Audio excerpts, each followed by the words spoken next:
Right. Okay, I forgot to push the record, so I'm going to start again. Hi, this is Chipacon. Welcome to the to the Changing Times, Changing Worlds the Wednesday shows. Our guest tonight is going to be Thor Halvorsen, who has been studying how to make things more accessible for the handicapped. This is something that he's been doing for the last 6 months. We will hope to have captioning on all of our recordings for Changing Times, Changing Worlds. He's about to start explaining things like that on Zoom. Yeah, but I have to get the screen sharing for that to work. There's the share screen, and so I'm seeing a lot of things. Screen sharing. This is for screen sharing. Can I only share? Setup of the meeting. It's just got mine. It's got my windows. It doesn't have your windows. Now let's check advanced. Yeah, check advanced. Go down and participant screen share. Participant screen share. It says share computer sound, optimize screen share for video clip. Doesn't say participant anywhere. We have to learn all of this quick before the conference. I see it in the bottom list of links where you also mute your microphone. It's a green box says share screen. Yeah. The green box says share screen, but it doesn't. It says how participants share simultaneously. How about that? Did that do you? There we go. All right, we're good. Multiple participants. To leave a note. Thank you, Karen. Oh wait, I need this one. Well, I'm gonna do the whole screen just to make it easier. I know it's gonna be a little weird. All right. The first thing is you want to go into where your hold on. All right, there. I gotta move that down because it's not letting me do what I want to do there. All right. Okay. Over here. Let's see. Where's the left side of the screen here? Let me do that. Make it easier.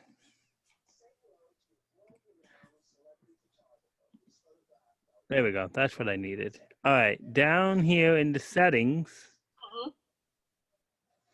you want to go down here. You want to go, wait.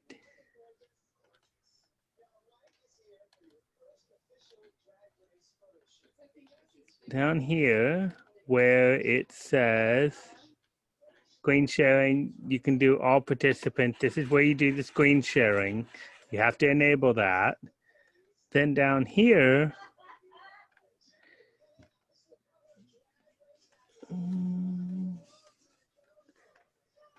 there, in closed captioning, you want to enable closed captioning. You want to enable saved captioning. And sometimes, if depending on the account, you'll have the option for live transcription right here. And you click on that and it'll show it. It'll do live transcription. This particular account, which is my school account, doesn't show it, but my other account does. So once those two are enabled, then you go, whoops. Things like flying an airplane and recording. Thank you, love.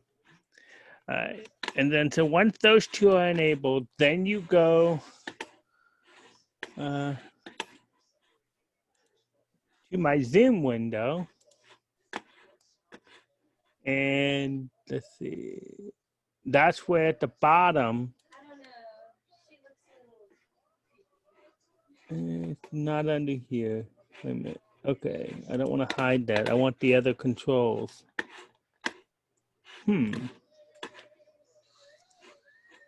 Pause, share, annotate. Okay, normally there's that chat function. The alt to front. Nope. Hold on. Nope. I'm looking for the other controls. It's not showing me the bottom of the screen. Probably because of screen sharing. Okay, normally on the bottom, there's the 3 dots, and you click on that, and it will show the chat function, the chat room, but it will also show the other. I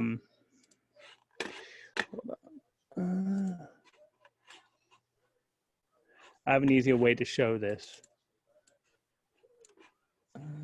No, not that one.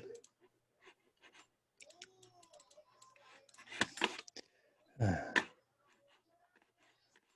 wonder if this can... There. There, that'll make it easy for me.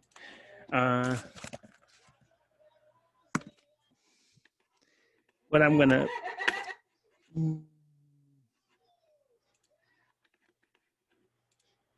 Hold on, there's a document I'm trying to find. I sent it to Tippa Khan. I thought she was gonna add it.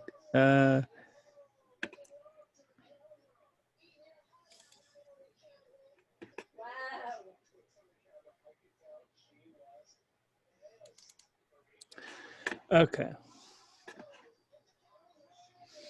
There we go. Wait for it to come up. I created 2 documents. That's what I'm going to be showing right here. Okay. All right. Let me just change the size of that for the moment. There we go. All right. First, you make sure you're logged in. The basic plan is 40 minutes. And I'm going to put these documents in the chat box so you can find them. That's where you enable the captioning like I showed, the save captioning and close captioning. And this is the box I was talking about where you could see the transcription. Now, this in particular, this one is for Zoom. So on the bottom of Zoom, you see this little box here? You're going to see where you can enable auto transcription, or you can assign a participant to type, or there's what they call the API token. And that is when you have an external agency, an interpreting agency, that you have professional captioners. That's all they do, is they will transcribe whole meetings and stuff like that. They will do that. That's where you would put in the code. You would give them the code, they will put it in and they'll caption it. The other thing is auto transcripts, and it will look like this. Okay, that's one way. And here it's the subtitle settings. You can also view full transcript, and that'll put it on the side. You see right here. So not only is it down here, you'll also see the full transcript here. So if it blinks here and you miss it, you'll be able to see it over there because you just come over here and you type in view full transcript. And then you That go. doesn't seem to be available on mine. Huh? I've got the assign someone to type, ask participant to type, or use a third-party API token. Right. That's all my options. All right, that's because in the account that you have, you don't have the live transcription enabled. You have to have them add that, and then it will do it. Now, the live transcription will have the same limitations as the auto captioning on YouTube and stuff like that. The other bonus is you can save the transcript. And when you click on that, it will come up with a viewable text. And it will also show the time code here so you could see how it all goes. And then you can save it for later. You can correct it. You can go in and correct the captioning. Yes. But that has to be enabled. The live captioning bit has to be enabled. Otherwise, if you don't have that option, the other option is, where is it? I need to widen this a little bit so I can see what I'm doing there. All right. There's the web. No, that's the Google Meet. I also did one for Google Meet, but no, what I'm looking for is the web captioner. There. I made up another one. Oh, that's the actual transcript. My bad. That's not the one I was looking for.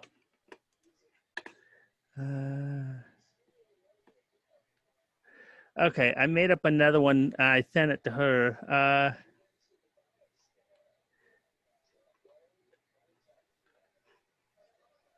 No. Ah, there it is. Bam. All right. If you don't have the transcribe option, the other option is using a program called Web Captioner. Okay.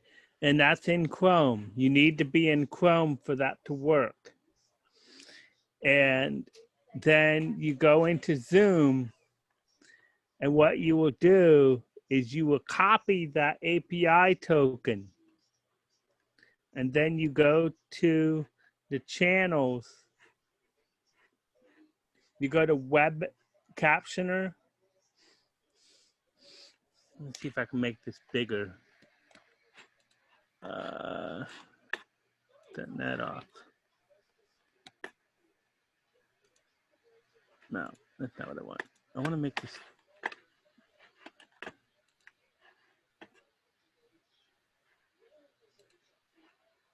There.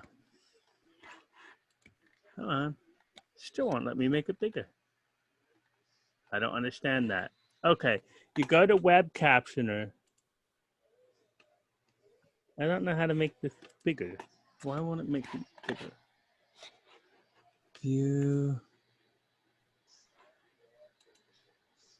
Yeah, that's better.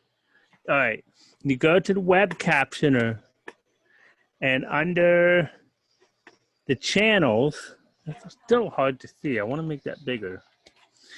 Under channels, you're going to put in, see under channels, you would click on Zoom, and then you would put in the API token from the Zoom window. And then you add the channel. And then you go back to Zoom, and it will start showing the captioning. So I'm going to put this document in there as well in the chat window. So that's one way. That's how you get the captioning in that. It's called Web Captioner. Now, Google Meet. Google Meet is the other one. The other program that people use. Hold on just a second. I want to ask everybody else. In the chat, Amy has said that she cannot see any of the things that you're sharing. Is anybody else having that problem? The issue with what? She can't see the screens you're sharing. Sharon, can you see the screens that Thor's sharing? I'm having no problem. I'm using Firefox and Windows 7. Okay, how about you, Karen? Can you? Okay, Are you seeing his graphics? Yes. Amy, how about you? You can't see them. I cannot. Okay, you are. I am on my phone. That's why. Oh, that'll do it. Okay. Okay. harder to do on a Okay, phone. thank you. Well, we are recording it and we'll be putting it up on YouTube. So maybe if you want to do this for some of your own meetings, you can watch it again on YouTube. Okay, so I will check in on my computer tomorrow. Okay. Okay, remember to mute when you're not asking a question. Thank you. all right, so Back to Thor. allow that. But I'm gonna turn off the microphone and I'm gonna turn off the camera on this one. I'm gonna join on that one now.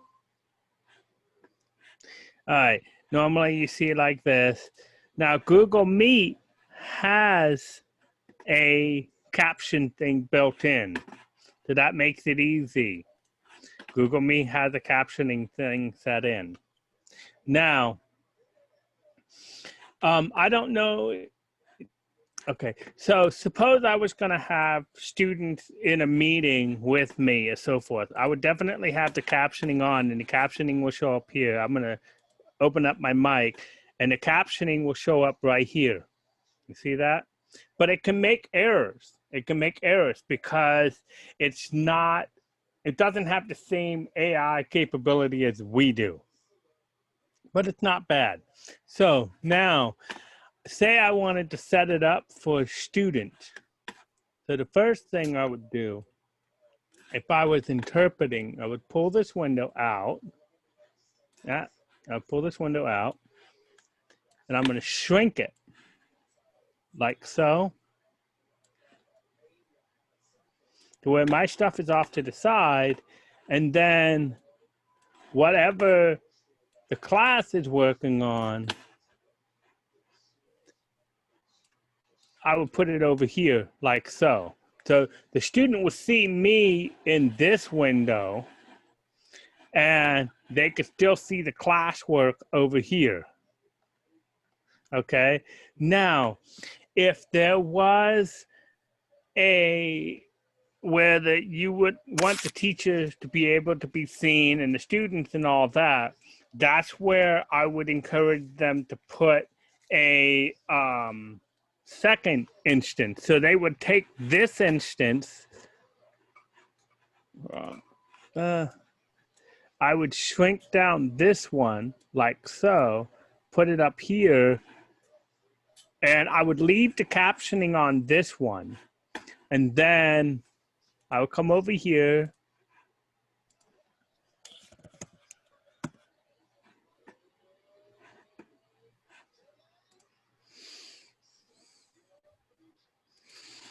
And I would, well, you would be getting the code for that one, but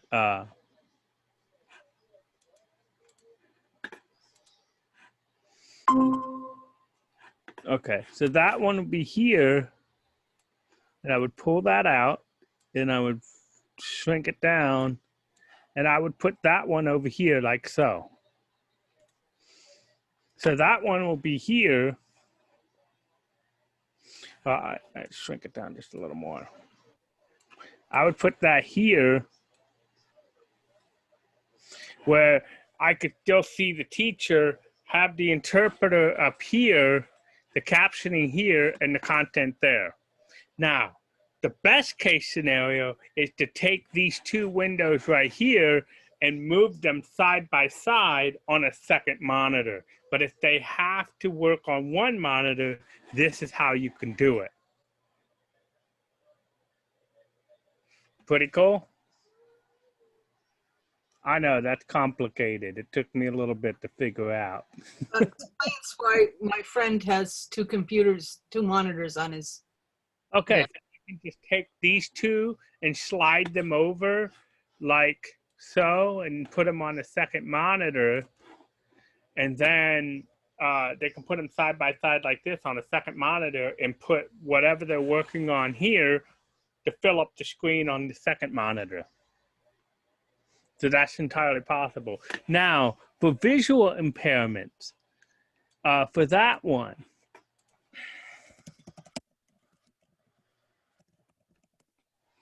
there is an extension called Helper Bird.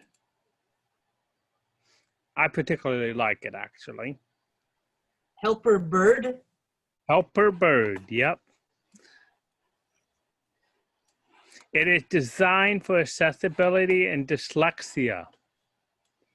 It's actually handy, handy, handy. China. All right.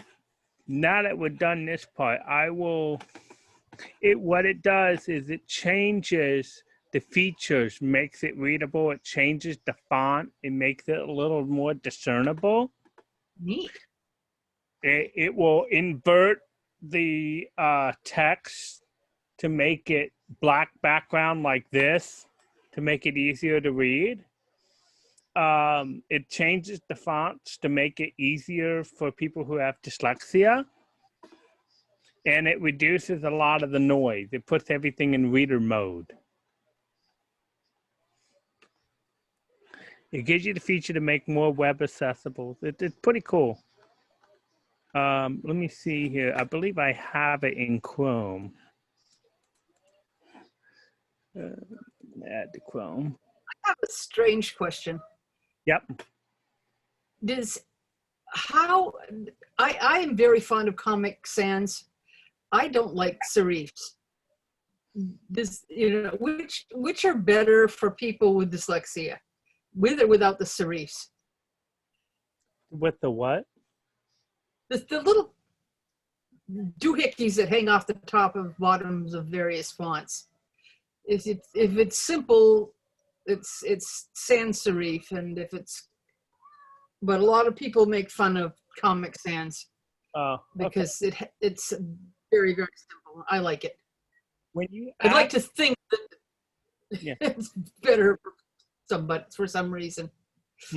When you add an extension to Chrome, it's going to be up here in the thing that looks like a puzzle piece. And then you have to enable it. Now, this setup where I have windows right next to each other, there's actually a extension called Duelist, and it will take and open up two windows side by side. So you don't have to do like I did where I pulled one out manually and created a window. Duelist, the extension will automatically do that for you. It'll make it simple. Loom for Chrome, that's something that interpreters use. And what it does is it creates a little window down here where you would be interpreting. Let me show you what that looks like.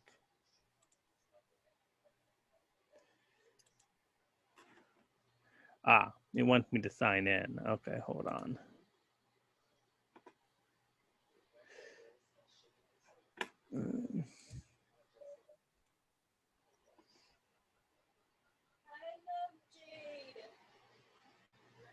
Okay, let's try that again. Come on. There it goes.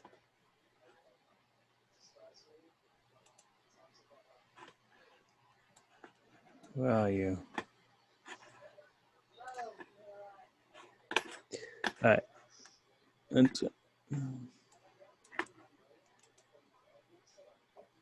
It's not showing up. Huh. That's interesting. All right, it's not showing up. Normally there's a window that shows up. For some reason, it's not showing up. Probably because I'm already on a meeting. That could be why. Or let me try a different site. Let's see. No, all right. Usually it works when I have a Google Meet thing up. So let me try this one. Let me expand this one and see if it shows up there.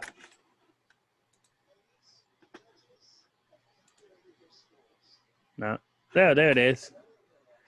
Allow. There it is. Okay, so that's where that is.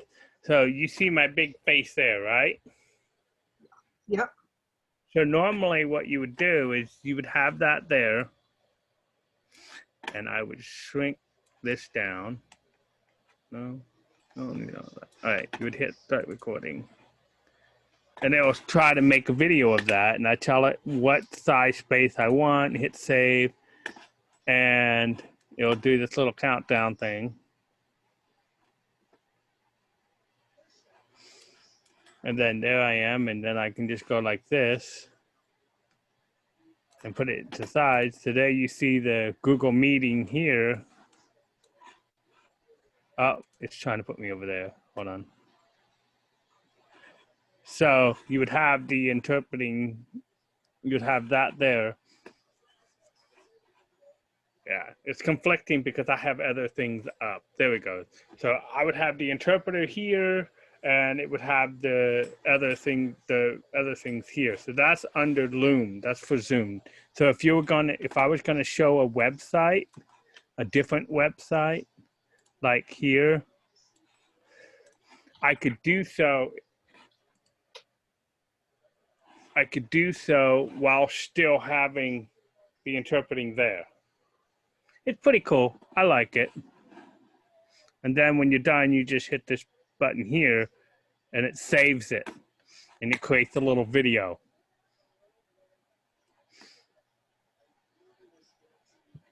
And then with that, it creates like a YouTube link that you can send where I just basically recorded the whole screen right there. So that's how I made my sign tutorials. Pretty neat stuff. Pretty neat stuff. It makes it easier, that's for sure. But there's other things like text-to-speech functions, and you can do that within a browser under settings.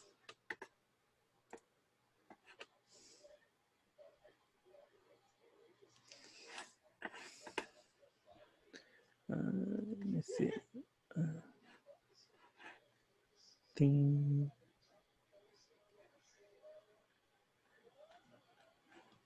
Under advanced accessibility caption, you can go to that.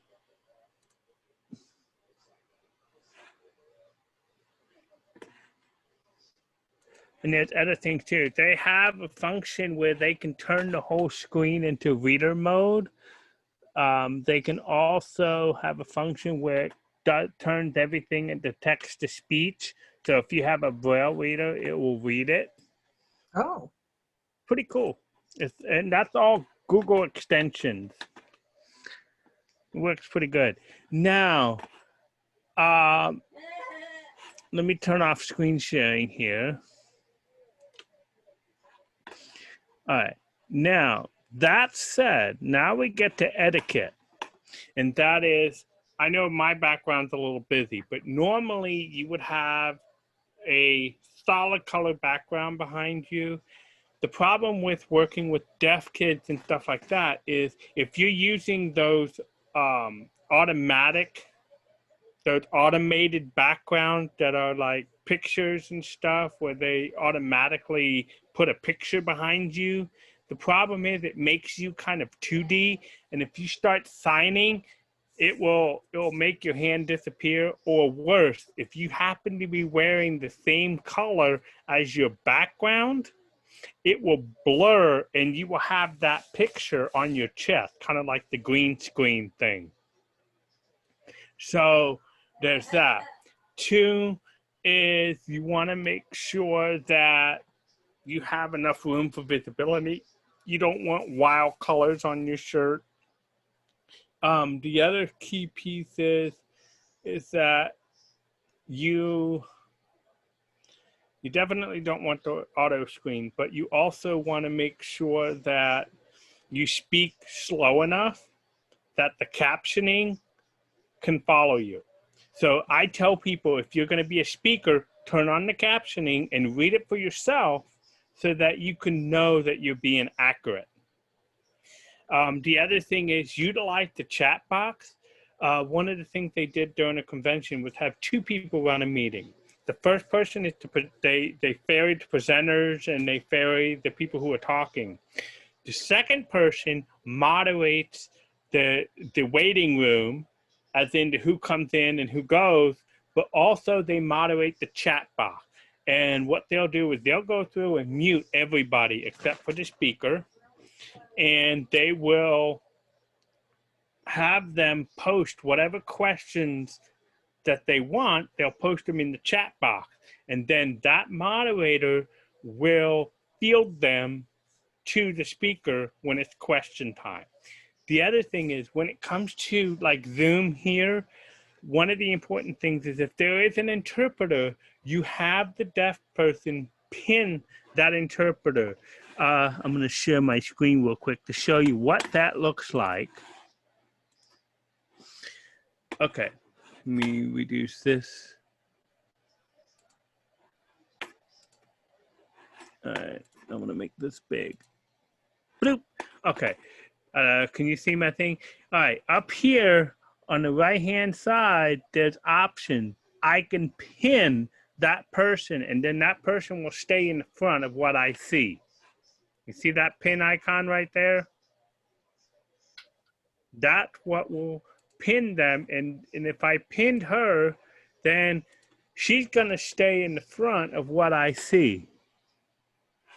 See, now I can spotlight multiple people. So I go over here, and I can pin them or undo it. Did I pin myself?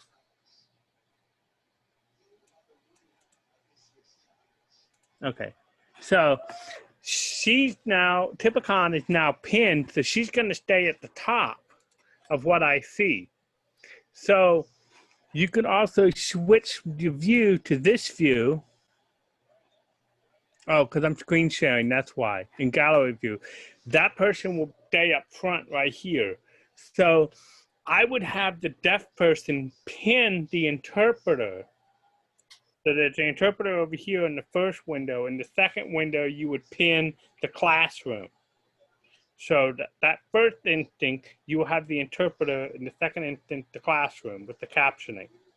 That way, the interpreter has the most space to be able to interpret. And then you have the class presentation over here, like I showed. Now, the interpreter is going to pin the student. So the student is going to be here, the classroom plus all the other students are over there, and then the content's over here. So that's also important. And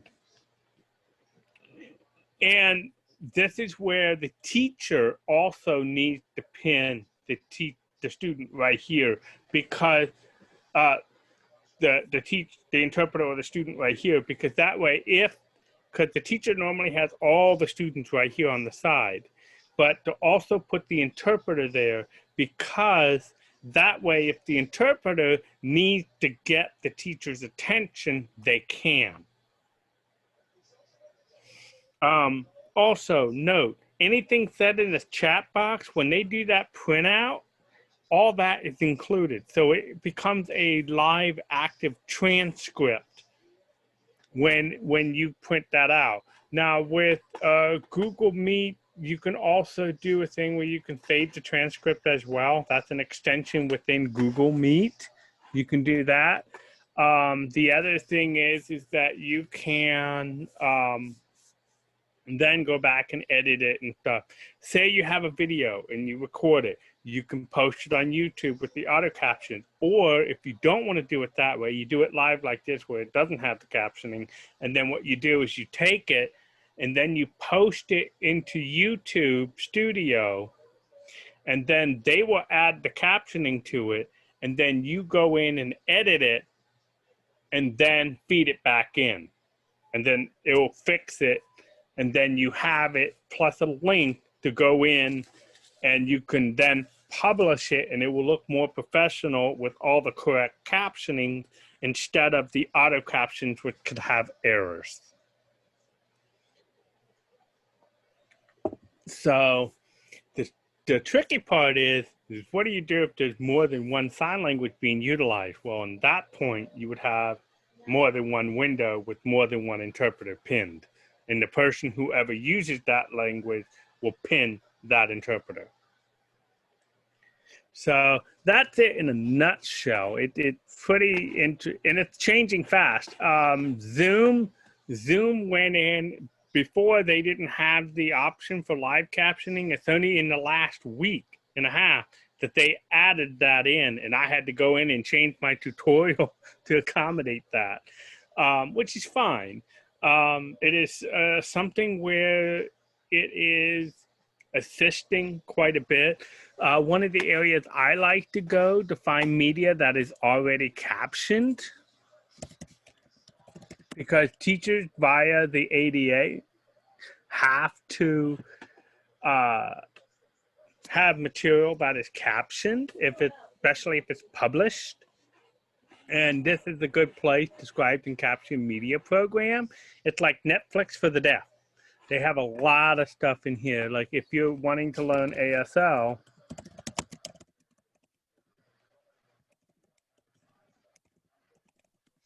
you can find it there too. They have lots of videos on ASL, as you can see. Lots of stuff from beginning all the way into stuff that the professionals use. The other thing is on YouTube.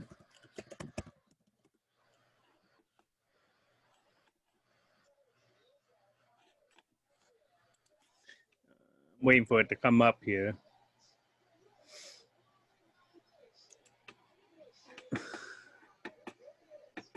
Hey, with the not that one. There, YouTube Studio, to show you what I'm talking about. You would take the video that you record and put it here. Suppose I wanted to add a video. I select the file.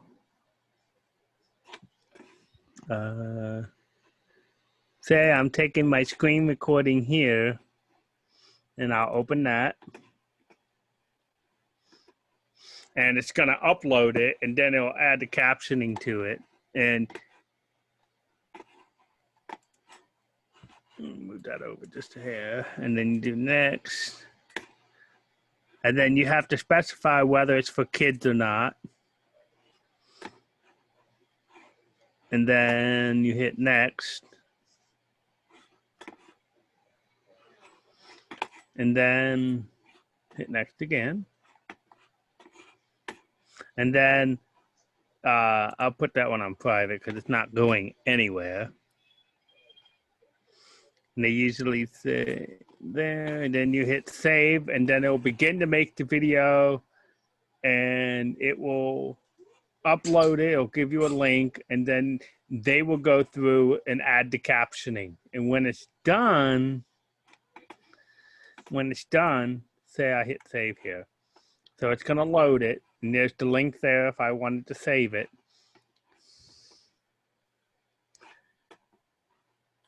Okay, then I go to videos. And it's going to be right here, and it's processing. Here's another one that I did.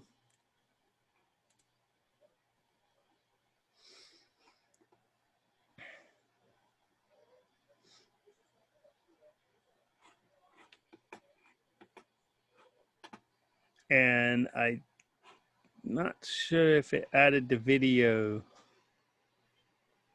They might have added the captioning, but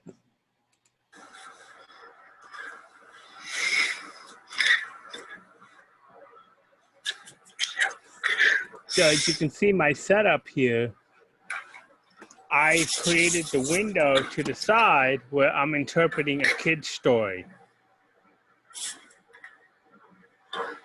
So I have the story over here, and I have the video here.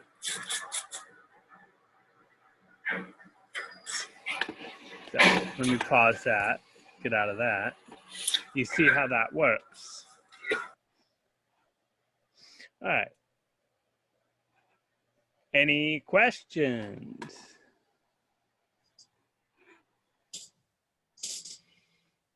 I've also given you a tutorial on how to use Google Studio, YouTube Studio,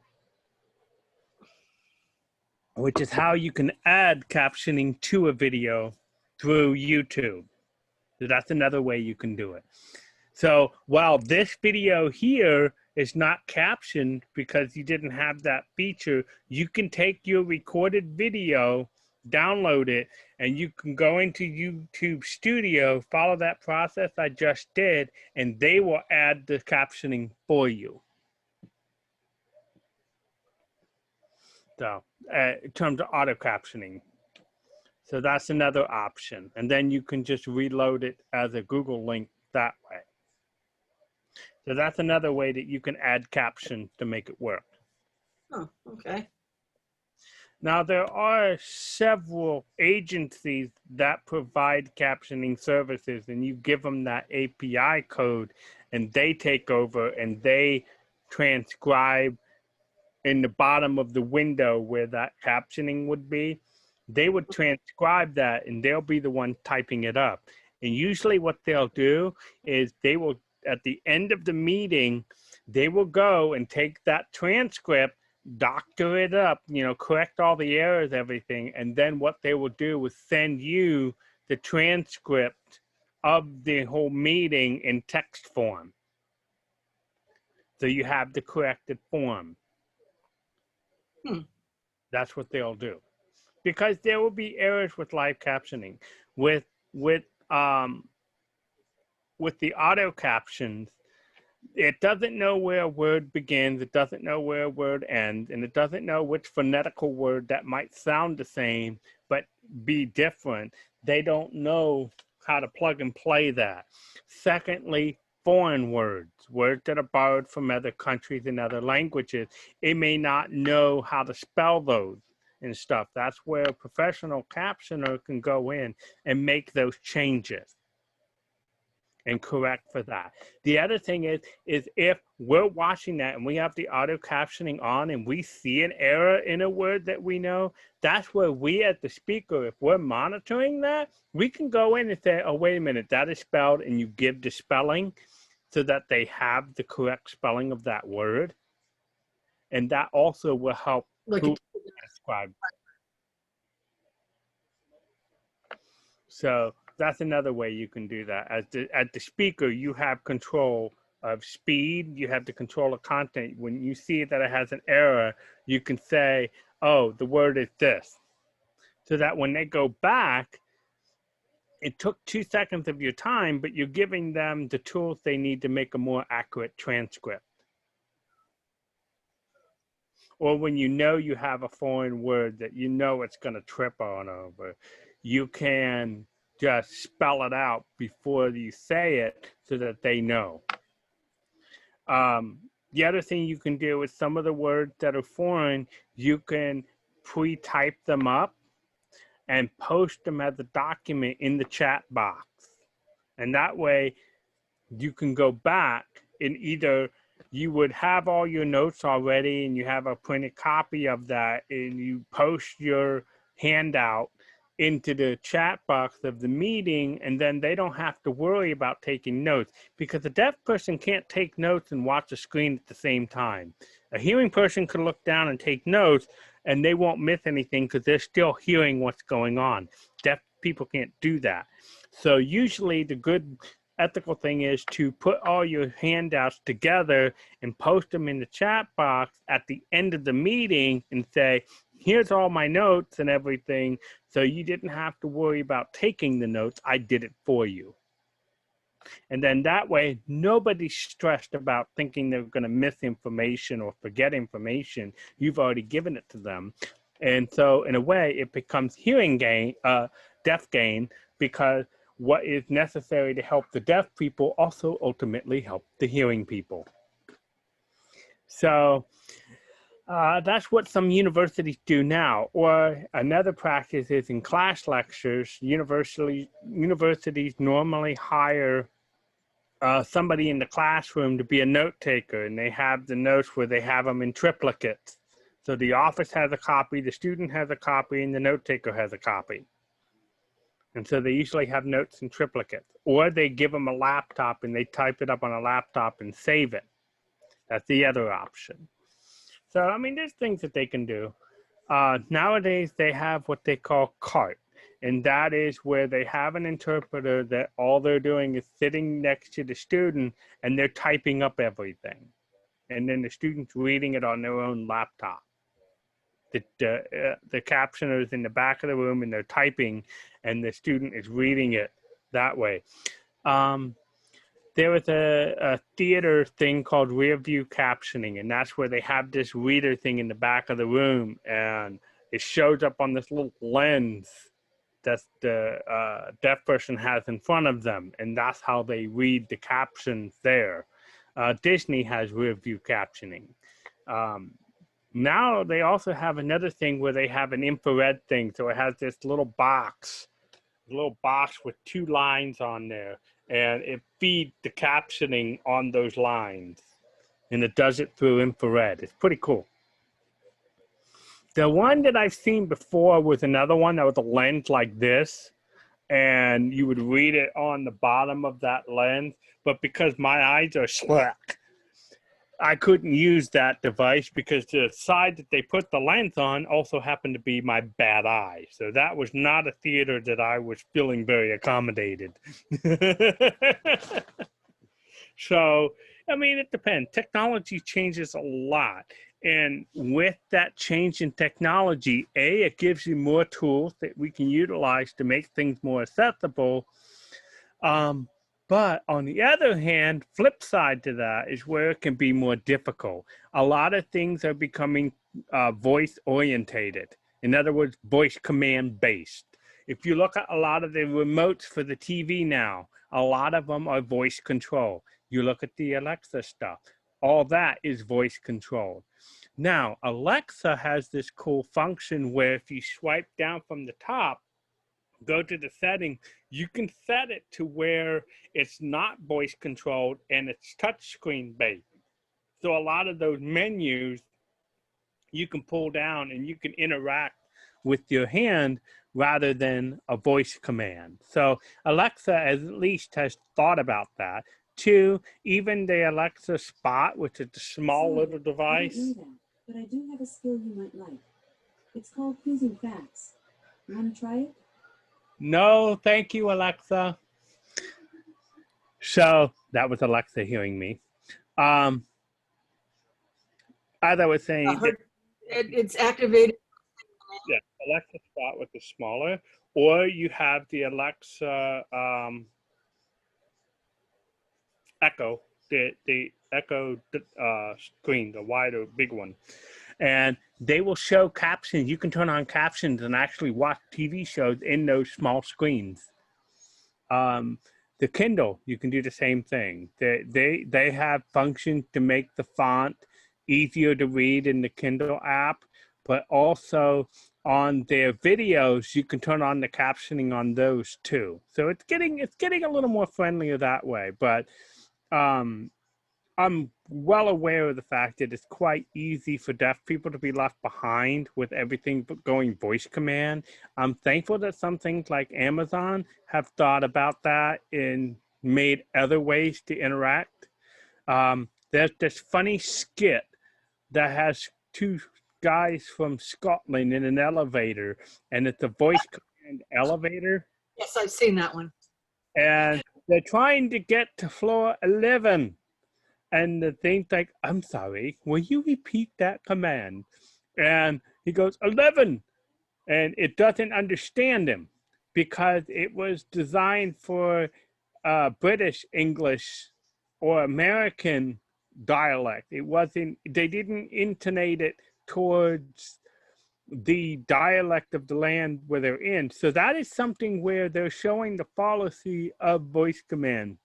Is that with Alexa, it is training itself to attune to your vocal mapping. In other words, how you talk, where you put your emphasis, how your language flows.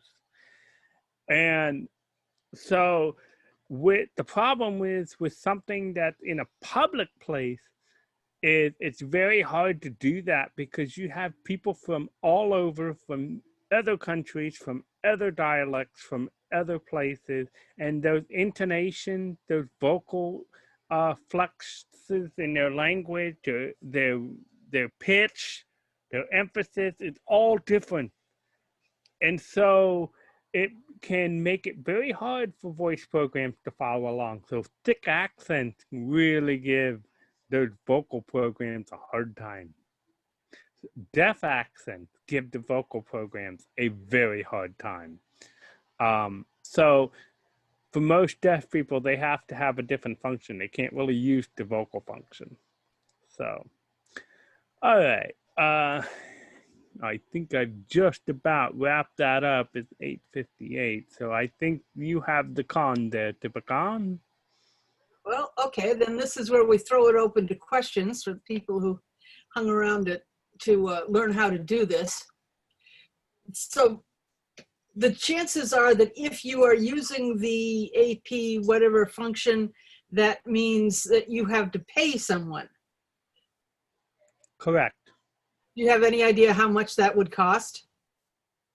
It can be a little pricey because you're paying somebody who's an interpreter, so it's easy $30 or something like that. Sometimes it's like 5 cents a minute or something. I'm not sure on the pricing, but as I'm working in the school system, we try to go with free. But Yeah. here's the kicker. In the medical and legal field, they can't have those kinds of errors. So they have to hire a professional for those positions because mistakes can change everything. Yep, Yeah. yep. So for in a volunteer situation such as ours, we need more volunteers. Well, that you would have volunteer people in, or you use that web captioner program. And then edit it. And then edit. Because it will make mistakes. Yeah, because I sent you all those files. So whenever you post, put those files underneath. So that they can. I thought that you were sending me those so that I would know how to do that and I could try and set it up. I said, yeah. I sent them to you as references. Ah. So if you want to go, well, if you post them in the chat box here, they're going to disappear when you close out the meeting. So you have to attach them to a comment to whatever YouTube page you put them on. You have to attach them. In these Zoom meetings, they record the chat as well. Yes, it could. In the transcript, the links would be in the transcript, but not the file itself. No, but anybody who was cleaning it up could look in the transcript of the chat.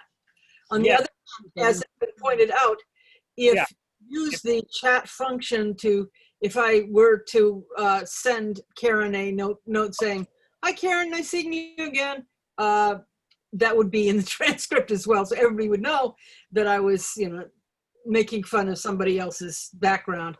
But those files I sent you, unless they were YouTube links, they wouldn't be able to go into them.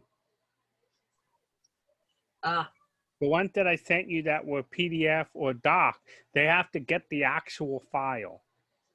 Yeah.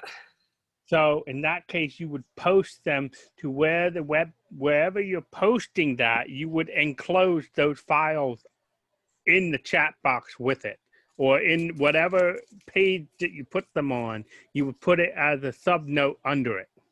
Well, at the conference, we're going to be making the handouts available. Many of our speakers have handouts they like to give out, and we're essentially going to create a super secret file that if you have bought into the conference, then you get access to all of the handouts by going there.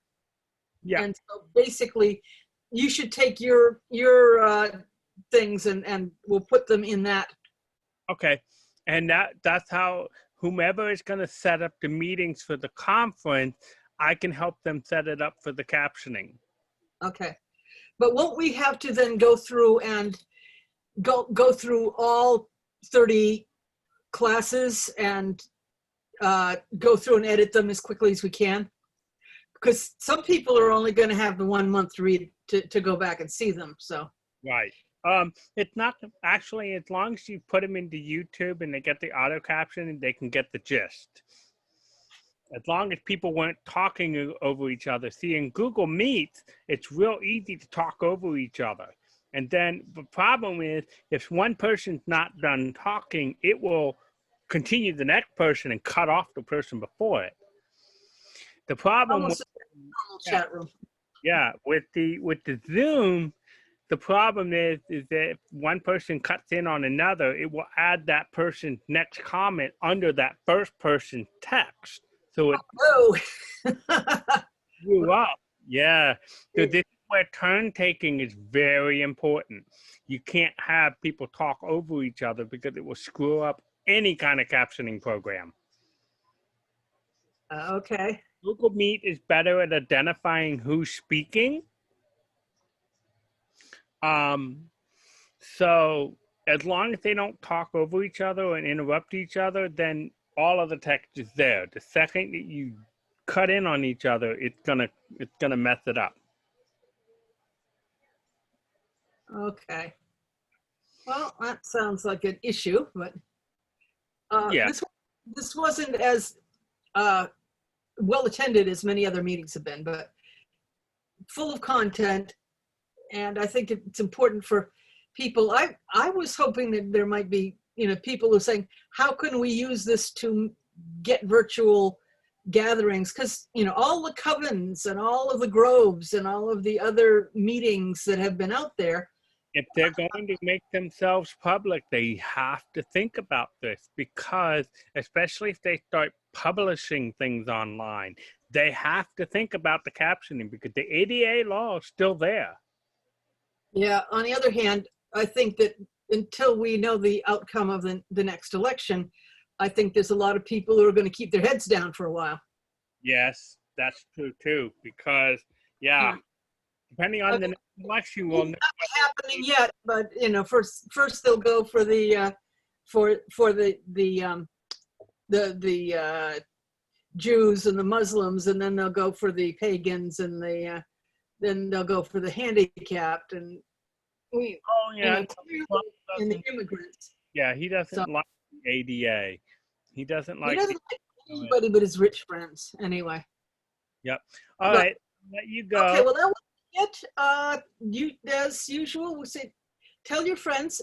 Most of the other workshops that we're putting on the Wednesday CTCWs are a little bit more esoteric, but I hope this one is useful. And you can always contact us at the ctcw.net website, and on the Facebook group. If any speaker wants help with that, I can volunteer to help them with that. You could probably flag him by just putting Thor Halvorsen on the Facebook group, and you'll find him. Yep, and I'm more than happy to walk anybody through the process. Because what a bitch to you if you're already down 2 points for being handicapped and being pagan. You're kind of, 2 strikes you're out.